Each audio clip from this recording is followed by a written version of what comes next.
otra hora llena de buen contenido para evangélicos, católicos y gente que no asiste a ninguna iglesia en Ruta Nueva Vida 97.7. Juan Carlos Moraima y Fernan, a esta hora de la mañana, listos para recibir a un amigo de la casa. Amén. Eso es, nuestro gran amigo que la gente rapidito dice, espérate la pregunta, pero no es hoy la pregunta. Ya hay gente mandando preguntas al WhatsApp, esto es el jueves. Así que hoy es Palabra Viva. Buenos días. Buenos días, Narváez, ¿cómo estás? Buenos días, bien, gracias al Señor. Anoche, mientras Aira estudiaba, mi esposa, yo me senté en el sofá a contestar preguntas del inbox. Sí. Wow. Tenía un arsenal de preguntas. Me puse al día. Pero hoy es Palabra Viva. Hoy vamos a dedicar el segmento, como siempre, a Jesucristo, a su mundo social, al Nuevo Testamento.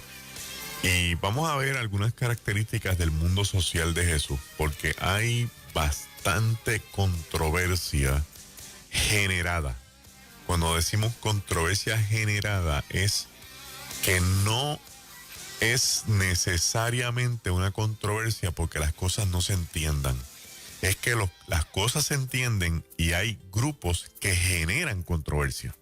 Eso es malo porque eso implica que la gente que genera controversia lo que busca es afianzar unas interpretaciones de la controversia que generan, porque no están contentos con la información que hay. Entonces, pues eso amerita que nosotros hagamos algunas aclaraciones sobre el mundo social de Jesús. Y la primera que vamos a entrar de lleno de saque, pero por el medio, es el idioma. El idioma. En el tiempo de Cristo hay 4 idiomas que están mezclándose en la controversia del pueblo. Para que la gente tenga una idea, el idioma principal pueblerino, o sea, lo que la gente hablaba, lo que se llama el idioma pueblerino, el idioma del pueblo, es el arameo.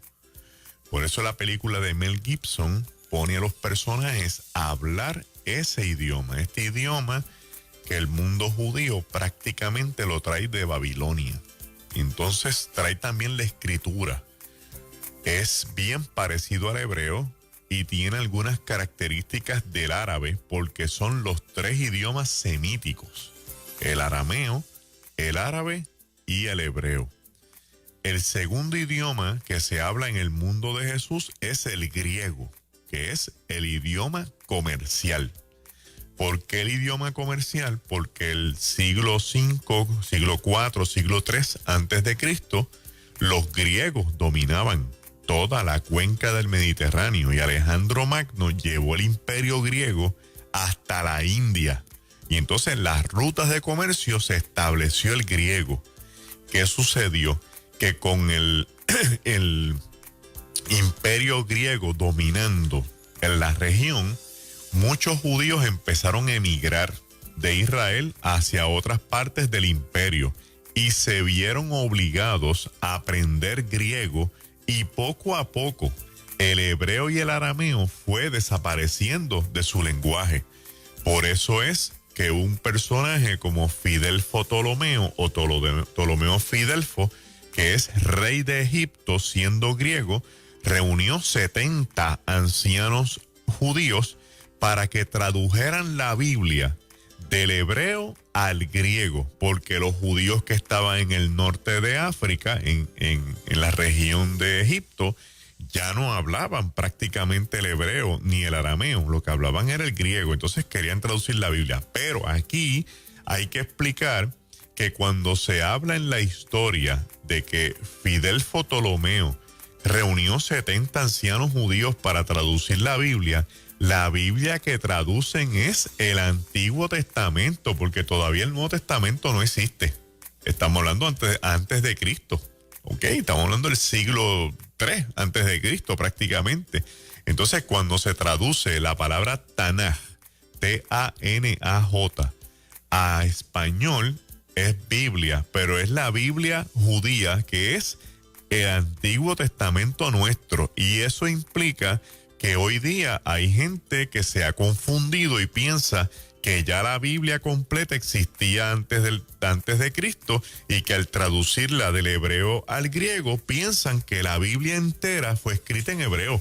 No, lo que estaba escrito en hebreo era el Antiguo Testamento, porque el Nuevo Testamento viene después de la resurrección de Cristo, y este fenómeno que le estoy explicando es 3 siglos antes de Cristo, prácticamente. Bien, entonces el idioma del griego se quedó en toda la región, a pesar de que los romanos sustituyeron el imperio griego. ¿Por qué se queda? Porque el idioma griego, especialmente una derivación del griego clásico llamado koiné, es tan rico en vocablos y en conceptos que era demasiado fácil para manejarlo. Por ejemplo, todos los conceptos en griego usualmente tienen más de 3 definiciones. Vamos a coger uno que tenga más de 5. Si usted dice la palabra mundo, pues en griego es cosmos, K-O-S-M-O-S, cosmos. Pero cosmos, si yo la voy a traducir del griego al español, es mundo, órbita, planeta, sistema, universo, humanidad, pecaminosidad, orden, armonía. Ahí nada más hay 9. Entonces, como tienes un idioma tan rico en tanta definición, pues es más versátil para el elemento comercial. El hebreo no tiene esa versatilidad, y entonces el arameo tampoco. A la gente le convenía hablar más griego en el elemento comercial, porque así se entendían todos los comercios del norte, de Damasco, que venían hasta Jerusalén, del sur, del Cairo, que venían hasta Jerusalén, y de Petra, de la región de los nabateos, que venían a Jerusalén. Entonces un comercio de múltiples lenguas, que se llama en español políglota, llega a la región, y cuando llegan ahí tienen que hablar griego. Entonces se aprende a escribir, que es más fácil la simbología del griego en términos del lenguaje gramatical que la simbología del hebreo y la del arameo, que es más compleja porque no tiene consonantes, no tiene vocales, todas son consonantes. Entonces hay un cuarto idioma, ya hablé del arameo, griego. El tercer idioma entonces es el latín en el tiempo de Cristo, porque es el idioma del imperio. Los romanos lo que hablan es latín, eso es lo que habla Pilato, latín, que eventualmente es el idioma que desaparece, del cual surgen las lenguas romance, que conocemos casi todas ellas, ¿verdad? El francés, el italiano, el portugués, el español. Y eventualmente también tenemos el hebreo, porque el hebreo es el idioma del judío. Pero en el tiempo de Cristo, el hebreo se reservó casi exclusivamente para el templo y las sinagogas. Así que tenemos aquí prácticamente que podemos decir que Cristo dominaba más o menos de 3 a 4 idiomas. ¿Ven? Porque tiene el hebreo, que es el idioma de la religión, ya muerto para la sociedad. El griego, que es el comercial, el cual entonces ahora vamos a hablar un poquito de él. El latín, que es el idioma que tiene que hablar con Poncio Pilato, a menos que tuviera un traductor. Y el arameo, que es el idioma pueblerino.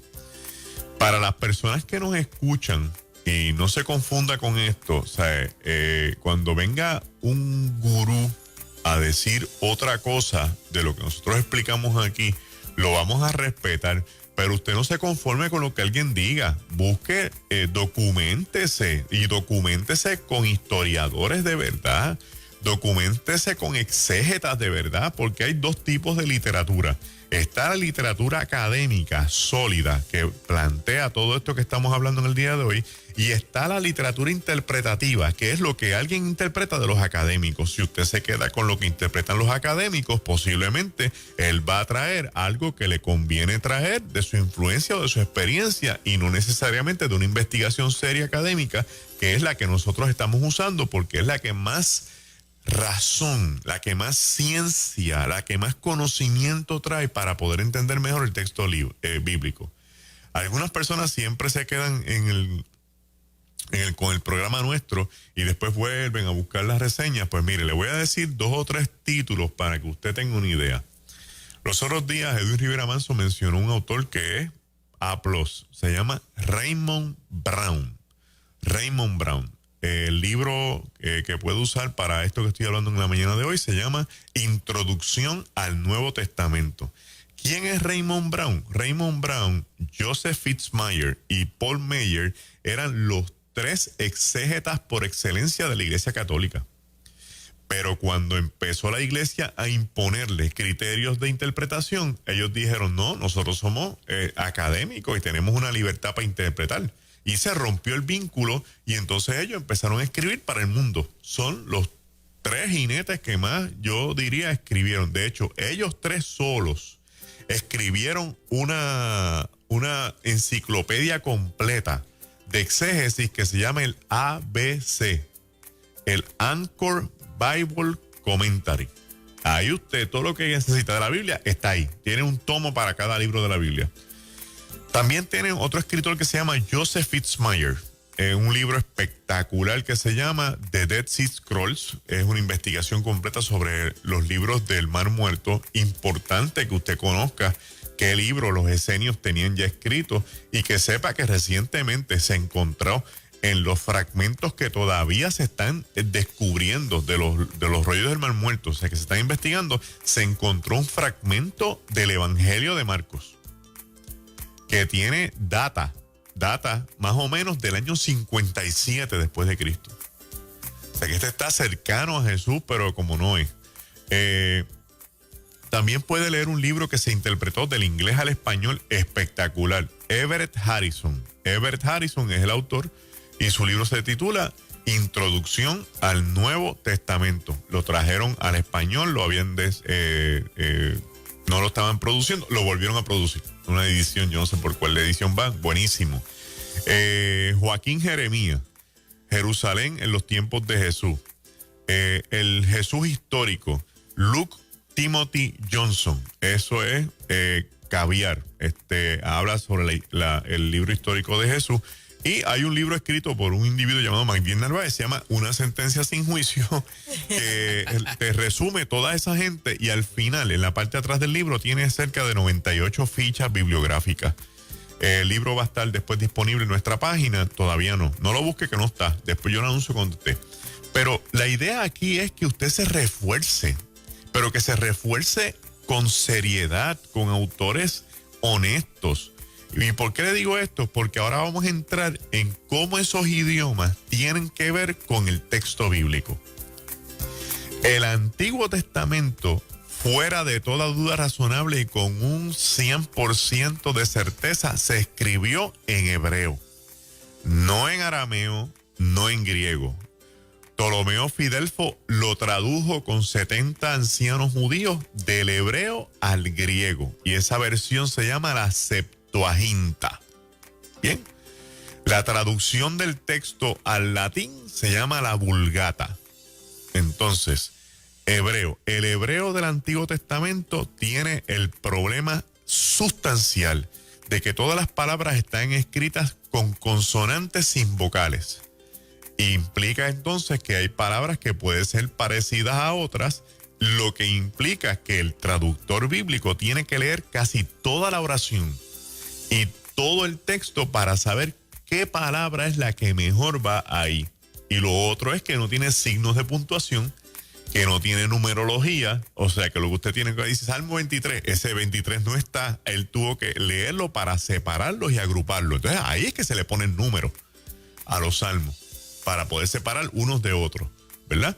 Y eso trae mucha controversia y por eso es que todavía nosotros tenemos traducciones nuevas y traducciones nuevas porque seguimos encontrando nuevos significados dentro de la interpretación bíblica. En esa línea, para los que he escuchado el comentario de que precisamente por las múltiples traducciones es como si se le quitara veracidad a la Biblia. ¿Qué comentario merece de tu parte ese tipo de comentario? Sí. Cuando dicen es que la Biblia la han traducido tanto y cada vez hay una versión nueva, tratando de quitarle veracidad, verdad al texto bíblico. Sí. ¿Qué respuesta tiene ese planteamiento? No se le quita veracidad. Las traducciones responden básicamente a varias razones poderosas. La primera de ellas es que vamos a hacer un ejemplo aquí en el estudio, ¿verdad? Fernán pertenece al grupo de los esenios que está en el Mar Muerto y se fueron en el año 47 a.C. para allá. Moraima pertenece a la sinagoga de Capernaum. Juan Carlos pertenece a la sinagoga de Nazaret y yo estoy en el templo. Entonces yo tengo en las manos mías el rollo de Isaías. Pero Jesús fue a la sinagoga de Juan Carlos y sacó el rollo de Isaías. Ven acá, aquí no hay fotocopiadora. ¿Cómo es que hay dos rollos? ¿De dónde? ¿Ah? Entonces hay unos individuos que se llaman copistas, que son escribas que se dedican a copiar textos. Y están en el templo y están en cada sinagoga. Entonces viene Orlando Mercado, que quiere una copia del libro de Isaías, y él va al templo y le dice a Magdiel Narváez, que es el copista del Sanedrín, yo quiero una copia de Isaías. Yo me busco a mi hermano Ariel, que también es copista, y vente, son dos, tienen que ser dos, y empezamos a copiar el texto del original. Y Orlando se lleva su copia. Ahora bien, ocurre una destrucción masiva en Jerusalén en el 70.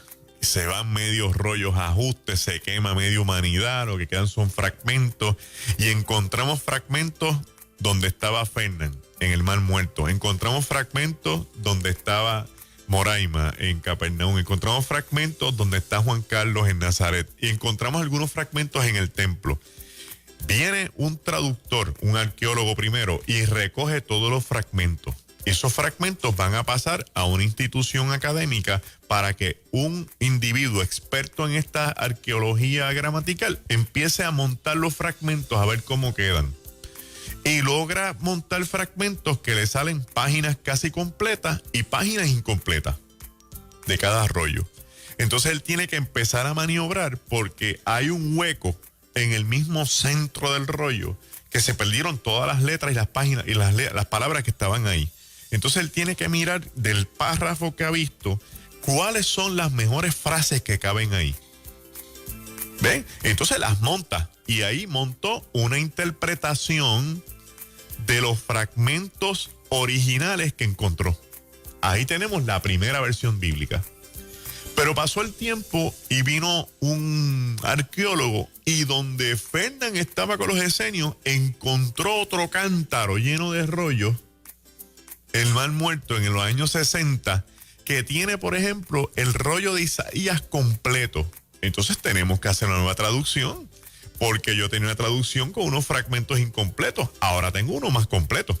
Entonces vengo y lo monto completo, y ahí tengo una nueva versión de la Biblia. Bien, esa es la primera razón de las interpretaciones y las traducciones bíblicas, porque seguimos encontrando fragmentos. O sea, es cada vez más fiel, no lo contrario. Es cada vez más fiel, no lo contrario. O sea, que al que no le gusta una traducción moderna es por simplemente estilo y gusto. Más que nada, porque yo recuerdo haber escuchado a un maestro decir, la mía es la 909, la versión del 909, de ahí no me saquen. Entonces, si se niega a leer las traducciones que siguen saliendo, se estaría perdiendo de ciertas cosas importantes. Vamos ahora a esa pregunta, porque esa pregunta es la otra razón. Ajá. Entonces, el texto bíblico lo queremos actualizar de tal manera y tal forma para que la gente lo entienda en un lenguaje más cercano a nosotros. Y cambiamos el español clásico que dice volveréis, améis unos a otros y esta cosa a un lenguaje pueblerino. Y de ahí viene la Biblia Dios habla hoy, y viene la Biblia latinoamericana, y viene otro tipo de Biblia, la traducción viviente. Pero son lenguajes para actualizarlos. Y hay una peligrosidad en actualizar el lenguaje. Porque al querer actualizarlo, yo puedo traer un concepto que hoy día sea una cosa diferente a lo que era en el texto bíblico. Por ejemplo, no es lo mismo una piscina probática en el tiempo nuestro que en el tiempo de Jesús. Una piscina probática hoy día es una piscina de aguas termales que tienen algún efecto curativo para los que padecen de reuma, artritis, pero en el tiempo bíblico era un estanque donde se lavaban animales. Entonces, si yo altero eso en el estanque de Bethesda, puedo traer confusión a mucha gente de pensar que en Jerusalén había una piscina probática, cuando lo que había era un estanque al que se le llamó piscina probática, que no es lo mismo. Bien, entonces ahí sí tengo un problema en las traducciones, y por eso es que le recomendamos a la gente que se quede por lo menos como con 3 Biblias, y de esas 3 Biblias, una de ellas sea la Reina Valera del 60, y la otra sea una Biblia de Jerusalén, porque la Reina Valera del 60, a pesar de que hemos corregido algunas cosas, sigue siendo la traducción más real del hebreo al español. Okay. Y la Biblia de Jerusalén sigue siendo la traducción más cercana del griego al español.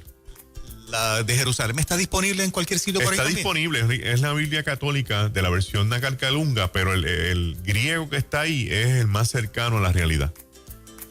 De ahí entonces surge, Magdiel, pregunto, las interpretaciones que muchas veces vemos que no se puede confiar en la Biblia por los diferentes cambios que han sufrido hacer, ¿verdad? Las traducciones. Se pegan por ahí mucha gente. Se pegan por ahí y obviamente es un comentario totalmente vacío y hueco, porque si yo leo el periódico, yo estoy haciendo una interpretación de lo que leo. O sea, yo no leo el periódico y meramente lo leí y me quedé con la información. Yo hago una interpretación. Cuando yo leo la Biblia, yo hago una interpretación. Los traductores bíblicos lo que hicieron fue una interpretación de los fragmentos originales. Todo es una interpretación, todo es una traducción. Lo que decimos es cuáles son las traducciones más cercanas a la realidad, usando los contextos, porque los contextos también tienen una influencia sobre la traducción y la interpretación bíblica. He visto planteamientos de pastores denunciando la última versión de la nueva versión internacional, diciendo que está demasiado adulterada, que inclusive hace simpático comportamientos sexuales como, ¿verdad?, lo conocido de la comunidad LGBT, y otros diciendo no es cierto, sigue siendo una versión fidedigna y buena.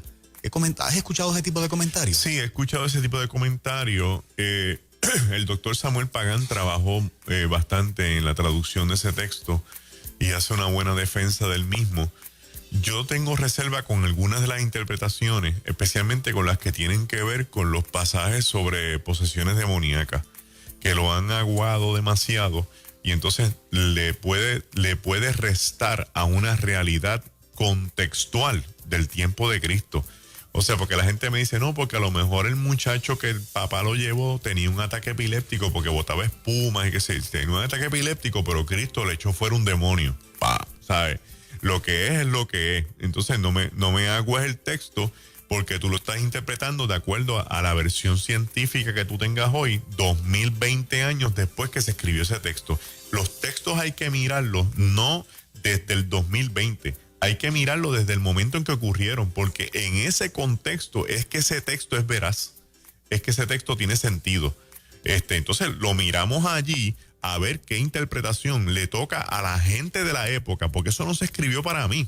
Pablo no se sentó en la cárcel a escribir la epístola a los Filipenses y dijo, déjame poner esta nota para cuando Magdiel esté con nueva vida, lo puede interpretar mejor. O sea, Pablo no estaba pensando en mí, estaba pensando en su gente, ¿verdad? Entonces yo tengo que mirar cómo ese texto afecta la gente de la época, cómo lo interpretaron para ver qué de eso me toca a mí hoy, 2020 años después, porque la Biblia me va a hablar a mí hoy, pero me va a hablar a mí hoy después que le hable a ellos primero. Esa es la regla.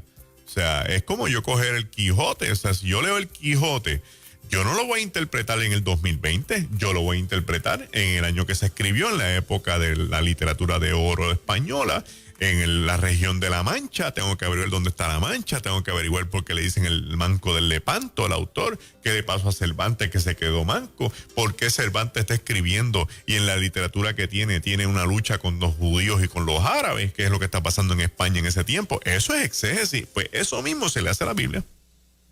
Wow. ¿Te preocupa o sea, el sermón moderno, que tal vez los predicadores prefieran traducciones precisamente más modernas y qué queda al final como mensaje para la gente? La Biblia, como quiera que sea, las versiones más modernas tienen el hardcore, que llamamos nosotros, tienen la columna vertebral real y esa columna no se va a alterar. Son alteraciones colaterales las que estamos hablando en este sentido. Como quiera que sea, el mensaje va a seguir siendo contundente y cristocéntrico, por lo menos debería serlo. Lo que estamos diciendo es que hay unas líneas colaterales que tienen algún tipo de interpretación más actualizada que pudiera traer confusión. Ahora bien, en cuanto al Nuevo Testamento, Todas estas retraídas de libros que le menciona a la gente deben comprarlos si quieren saber más todavía. El Nuevo Testamento se escribe en griego.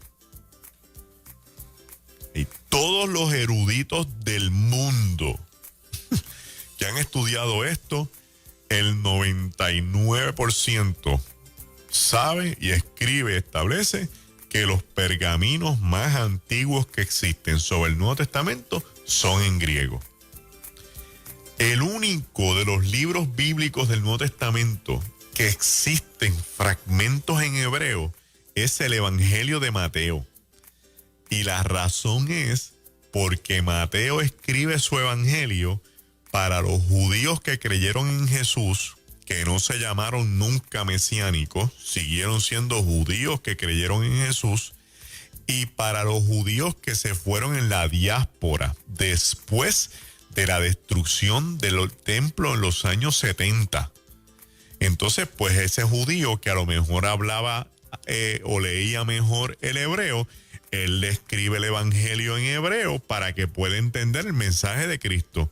Pero, por ejemplo, el evangelio de Marcos no se puede escribir en hebreo porque Marcos le está escribiendo a los griegos y a los romanos de la Decápolis, que no hablan hebreo ni escriben hebreo.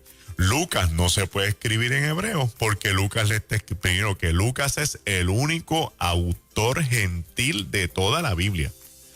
Y que sumado sus libros, el Evangelio y el libro de los Hechos, tiene el peso de la mayor escritura en todo el Nuevo Testamento. Después le sigue Pablo. ¿Ok? Y este hombre, que es gentil, que domina más el griego que el hebreo, escribe sus libros en griego porque es el Evangelio y el libro de la historia de la iglesia, escrito en los Hechos, para las comunidades gentiles de todo el imperio que no hablan hebreo. Lo que dominan es griego y latín prácticamente. Entonces tienes el Evangelio de Juan, que posiblemente es escrito para estas comunidades judías que todavía quedan en Jerusalén, escrito en un griego porque los conceptos que están dentro del Evangelio tienen más sentido en griego que en hebreo. Por ejemplo, logos, la palabra que es verbo, la palabra zoe, que es vida, la palabra odos, que es camino, aletheia, que es verdad, me sigue, o sea, cosmos, caos. Cuando lo vas a interpretar en el texto juanino, hace más sentido en griego que en hebreo. Pues tiene las epístolas de Pablo, que están escritas a todas las comunidades gentiles fundadas por él, a Tesalónica, a Corintio, a los filipenses, a los efesios. O sea, todas estas comunidades son de cultura griega. De hecho, la mayor problemática del apóstol Pablo fue porque estas comunidades, cada vez que Pablo iba y la gente se convertía, dejaban de comprar las figuras de las deidades griegas como Diana, como Artemisa, Apolo, que eran las figuritas de ídolos que ellos compraban. La gente se convertía a Cristo y estos mercados se iban al piso. ¿Ves? Entonces, el idioma para manejar toda esta situación era el griego. Era el griego. Aún la epístola de los hebreos, que se cree que es un discurso de Pablo, capturado o rescatado por Apolos y Timoteo para escribirlo en forma de epístola y que no se perdiera, sigue siendo en griego a la comunidad judía de la diáspora. El judío que hablaba más hebreo, el hecho de que fuese escrito en griego, lo podían leer y lo podían entender. Claro que sí. Ok. Claro que sí. ¿Por qué? Porque un idioma tiene vida cuando un país tiene estructura. Si el mundo judío cayó en la diáspora y cayó en la crisis de estar regándose por todos lados, la única forma que el hebreo sobrevivió fue porque se habló en las sinagogas, que se convirtieron en el centro cultural nacional del judío donde estuvieran. Y allí se les enseñó a los niños el hebreo y allí se practicaba el hebreo porque ellos siempre pensaron que su nación iba a florecer porque era una promesa bíblica. De hecho, cuando resurge en el mundo, nuestro mundo, la nación judía hubo que reunir expertos en el idioma para poder resucitar el idioma hebreo, porque ya estaba catalogado como un idioma muerto. Es una lengua muerta porque no hay un país que lo respaldara. Al resurgir Israel, queremos ahora que nuestro idioma sea el hebreo, que nuestra moneda sea el ciclo, que son promesas bíblicas. Reúnen estos gurús del idioma y los ponen en una montaña allá por la Galilea para que se reúnan y empiecen a construir un idioma contemporáneo de una lengua muerta. Wow. O sea, sí, porque el texto bíblico no dice cómo se dice hamburger en hebreo, ni cómo se dice elevador, avión, aeropuerto. O sea, hay que empezar a construir de las raíces. Y de las raíces de la palabra lejem, que es pan, posiblemente de esa raíz salieron las palabras sándwich, salieron las palabras emparedado, salió la palabra tostada. ¿Me sigue? Pero reconstruirlo al punto que lo logran resucitar y tienen su idioma nacional, que es hebreo, de sus raíces a un lenguaje contemporáneo. Magdiel, no hay indicios de que, no hay indicios de que ninguno de estos escritores haya a conciencia escrito, valga la redundancia, considerando que 2000 años después estaríamos leyendo lo que ellos estaban escribiendo. No. Porque, por ejemplo, los escritores del Nuevo Testamento, en su gran mayoría, esperaban ver a Cristo vivo.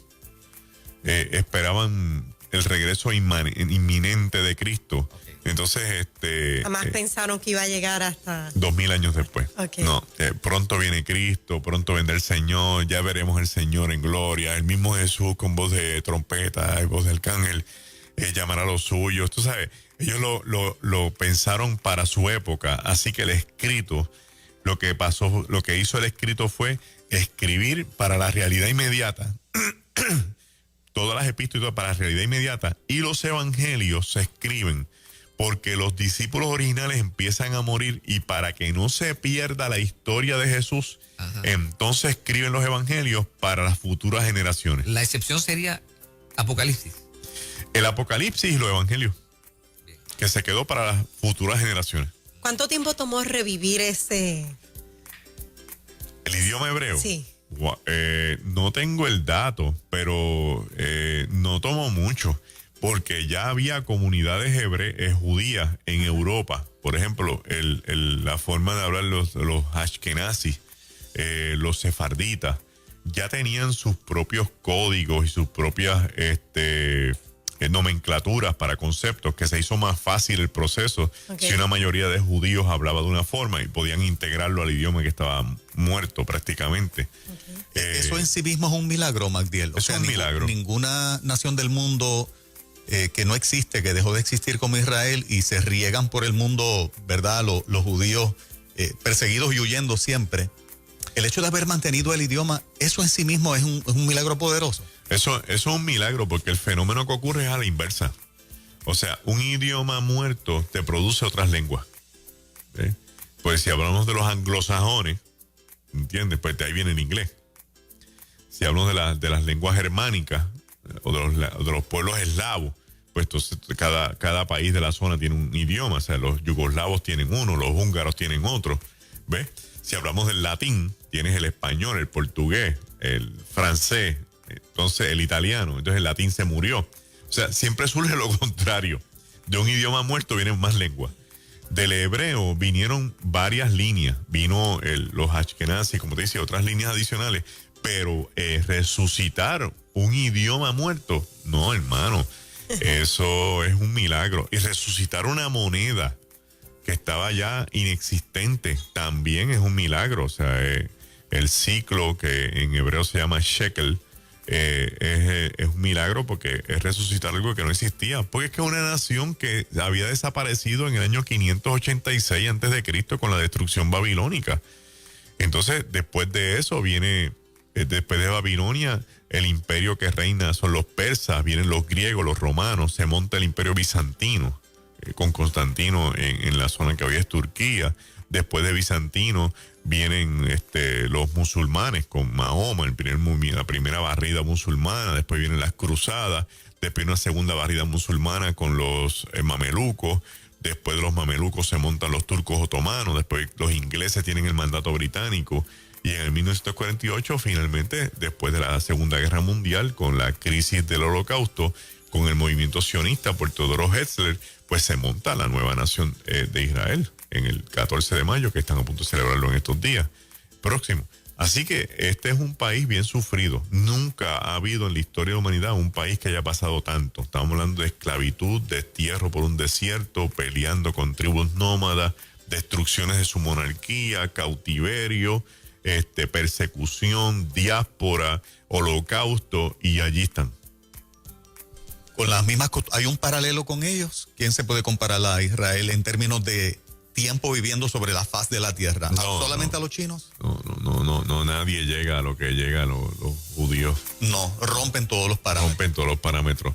O sea, porque hay países en el mundo que han tenido historias graves y críticas, pero no se han montado nuevamente como una nación. Vamos a poner un ejemplo bien real, porque yo los estudié también cuando estudié teología de la religión de los indios norteamericanos. O sea, cuando los ingleses llegan a Estados Unidos para fundar las 13 colonias, Estados Unidos está poblado hace años por 300 tribus indígenas. 300 tribus indígenas. Nosotros conocemos los Sioux, los Chayán, los Puebla, ¿sabes? Conocemos los mojicanos, los oriones, los uriones, pero son 300 comunidades. Entonces tú dirías, esta gente dominaba toda la nación norteamericana antes de los Estados Unidos, antes que fuera Estados Unidos, las colonias. Una vez se desata toda esta conquista del oeste con los vaqueros, que cuando éramos pequeñitos todo el mundo quería ser vaquero. Cuando estudiamos la verdad de que los vaqueros eran una regata de gente que asesinó indígenas, pues queríamos ser indígenas. Lo que hicieron fue que le vendieron terrenos a los mismos indios para formar lo que se llaman reservaciones indígenas. Pero cuando en la historia todas estas tribus indígenas volvieron a ser pueblos? Nunca. Wow. Nunca. Solamente Israel. Solamente Israel. Piensa ahora con Latinoamérica, con la conquista de España.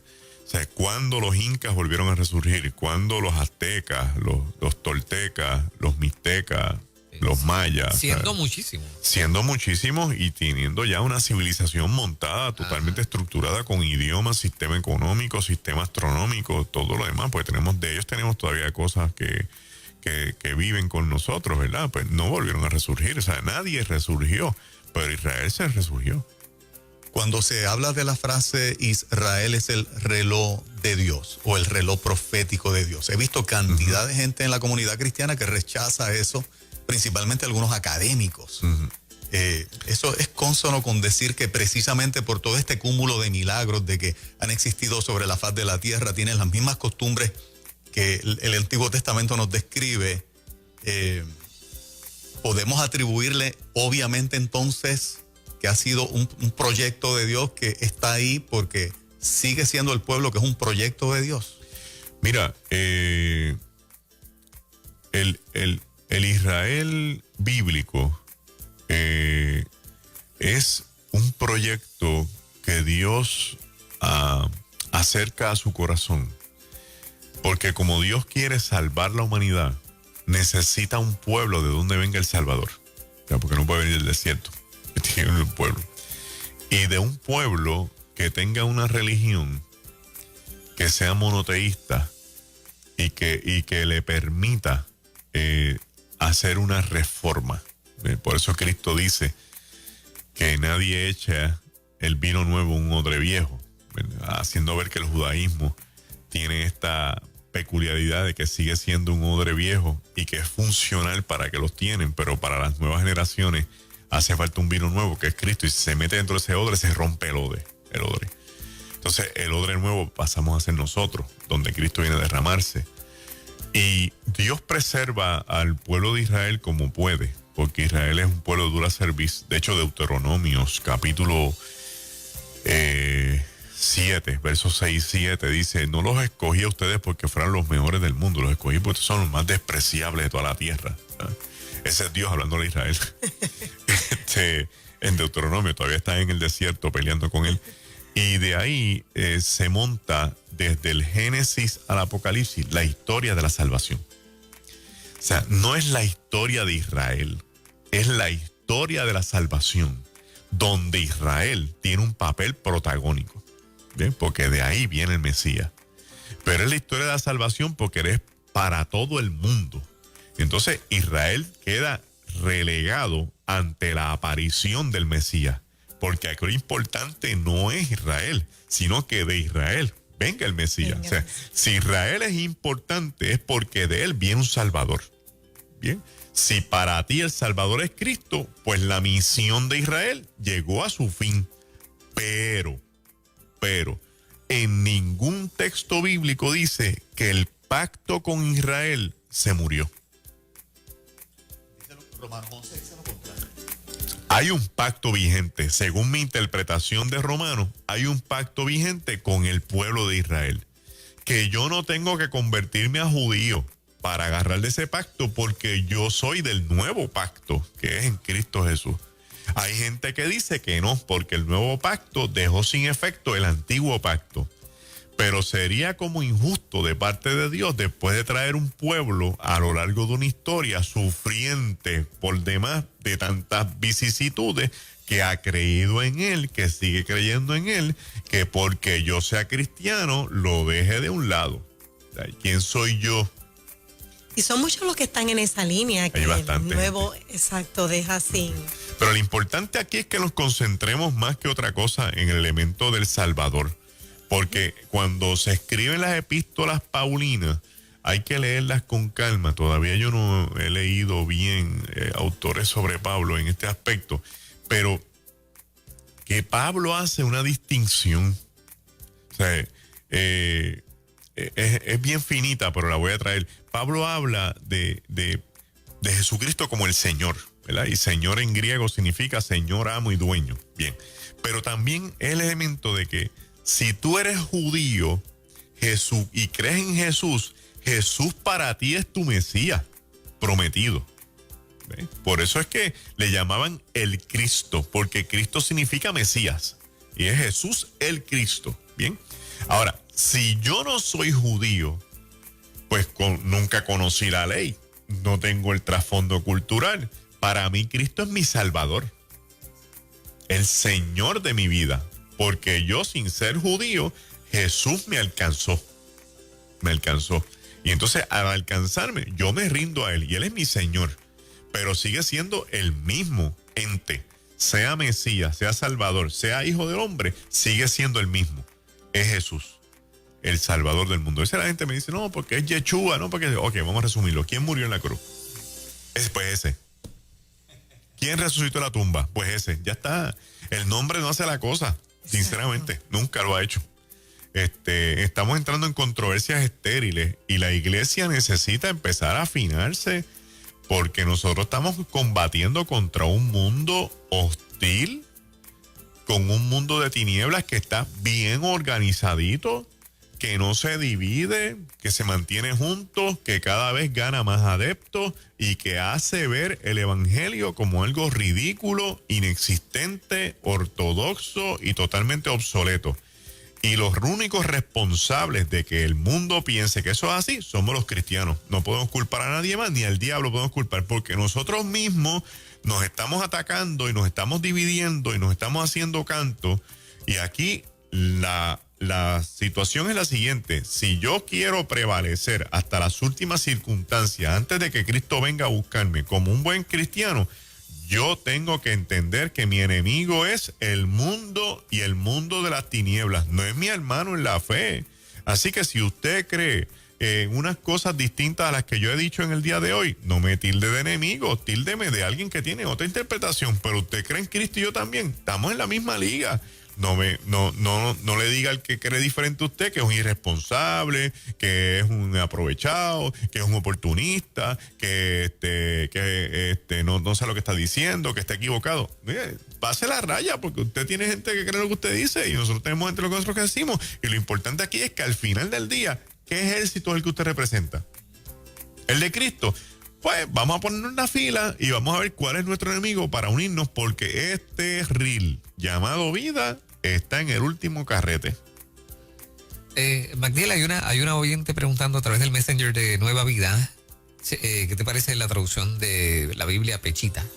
Sí, muy buena. Muy buena. La Biblia Estudio Pechita es muy buena. Sí, se la recomiendo a la gente, es buenísima. Tiene buenos comentarios también, porque son Biblias que las diseñaron para ponerle comentarios exegéticos e históricos de los libros. Y entonces la persona ya tiene una referencia que sería casi la misma que buscar un comentario exegético. Okay. Los atacados libros apócrifos, ¿debería un cristiano estudiarlos, considerarlos igual vis a vis sin temor de nada? Es la pregunta. Muchas personas piensan que los libros apócrifos, los únicos que existen son los que están en la Biblia católica, que no están en la Biblia evangélica o en la Biblia cristiana común y corriente.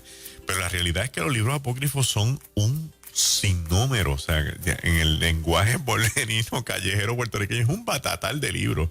Son muchos más de los libros que usted lee en una Biblia católica, que algunos se pueden conseguir. Por ejemplo, el Evangelio de Tomás lo puedes conseguir, el libro de los Hechos de Poncio Pilato lo puedes conseguir, está en Amazon. No me acuerdo si el Evangelio de María Magdalena existe por ahí dando bandazo, pero en internet consigue las narrativas de las infancias de Jesús, porque hay libros, había un Evangelio de María Magdalena, un Evangelio de Pedro, un Evangelio de Santiago, el libro de las narrativas de Jesús, la historia de la Virgen María, el pseudo evangelio de Mateo, el evangelio de Felipe el atleta, los que me acuerdo, el Apocalipsis de Pedro, el Apocalipsis de Pablo, el Apocalipsis apocalíptica. Entonces, si encuentras un libro de esto, el valor tiene un valor histórico.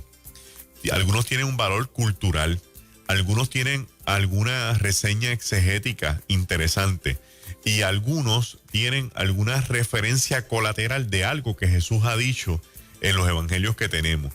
El elemento crítico aquí es que en muchos de estos libros existen redacciones que atentan contra la doctrina cristiana, la salvación, la vida de más allá, la oración a los muertos, ese tipo de cosas. Y como atentaban contra la doctrina cristiana, se quedaron fuera del canon bíblico, pero tienen su riqueza y su valor en ellos mismos. Y podríamos leerlo, ¿sabes? Yo presumo que el de las historias de Jesús de niño debe ser espectacular. Sí, bien, dice que Jesús se aburría porque los niños no querían jugar con él. O sea, que no querían jugar imagínate con Cristo él. jugando béisbol, la va a sacar en todos los turnos, ¿entiendes? Entonces él se aburre, hace unos pichoncitos con un barro cerca de un pozo y los sopla y los pichones tienen vida. Y entonces, pues, eso se catalogó como taumaturgia. Taumaturgia en griego es un acto de magia. Y traía un problema con el texto bíblico porque a quien único Dios sopló en la historia de la humanidad fue al hombre. Entonces, si sopla los pichoncitos, quiere decir que está poniendo a los pichones en la misma nivel del hombre y eso contradice la doctrina bíblica. Y cosas así se estudiaban y se dejaban los libros fuera. Podemos traer una edición de eso. Es buena. Ajá. Es chévere esta edición de Palabra Viva de hoy. Amén. No es pregúntale a Magdiel, es palabra viva. Exacto, es palabra viva. Pero como quiera, tengo una pregunta más. Venga. ¿Por qué en el caso del maestro esperar hasta los 30? Un hombre ya de 30 años, ¿verdad? Sí, es un hombre maduro. Maduro. ¿Y por qué hasta los 30? No hay una referencia exacta de por qué a los 30. Lo que sí he leído, y es posible que alguien tenga una mejor información que yo, pero lo que he leído es que a esa edad Jesús ya dominaba su carácter, su ego, y tenía el conocimiento necesario de lo que era ser humano. Wow. Por eso cuando él termina a esa edad, que pudo haber sido a otra, él decide enfrentarse a Satanás para ver si siendo hombre lo puede dominar en el terreno del enemigo. Y esa es la reválida. Y al ver que lo vence, entonces desata su ministerio. Bueno, espectacular. así termina esta edición de hoy de Palabra Viva con Magdiel Narváez. Uno no quiere terminar, ¿verdad? No, se queda pegado escuchando a Magdiel. Pero tengo que ir a casa, pues ahí no me espera. ¿Cómo se dice? El Galileo.org. El Galileo.org, nuestra página de Instagram, el Galileo, nuestra página de Facebook, el Galileo. El viernes pasado tuvimos un culto espectacular. Se unieron cerca de 2.500 personas en el live. Qué bien. Estuvo, y de gente de todos. Y volvemos este viernes. Lo vamos a anunciar después con calma. Volvemos este viernes para la segunda tanda porque tenemos que orar, clamar, gemir, interceder por el mundo en el que estamos viviendo. Bueno, Magdiel, muchas gracias. A ustedes, hermanos míos, un abrazo fuerte. Bendiciones. Claro que sí. Estamos en Ruta Nueva Vida 97.7.